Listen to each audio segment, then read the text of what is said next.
সকালে ঘুম থেকে উঠেই খালি পেটে ব্ল্যাক কফি পান করলে উদ্বেগ, অস্থিরতা ও মানসিক চাপ বাড়তে পারে বলে সতর্ক করেছেন স্নায়ুরোগ বিশেষজ্ঞরা। খাবার ছাড়া কফি পান করলে ক্যাফেইন দ্রুত রক্তপ্রবাহে প্রবেশ করে মস্তিষ্ক ও স্নায়ুতন্ত্রকে অতিরিক্ত উদ্দীপ্ত করে।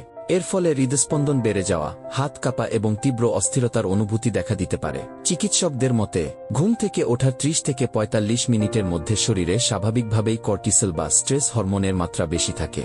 এই সময়ে খালি পেটে ব্ল্যাক কফি পান করলে কর্টিসলের প্রভাব আরও বৃদ্ধি পায়।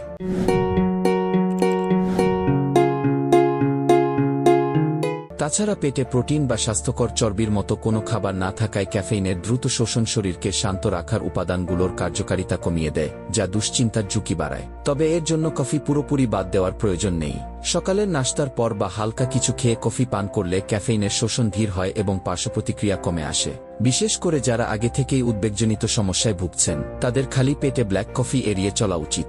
উল্লেখ্য, এই তথ্যগুলো সাধারণ সচেতনতার জন্য এবং দীর্ঘমেয়াদী সমস্যায় চিকিৎসকের পরামর্শ নেওয়া আবশ্যক।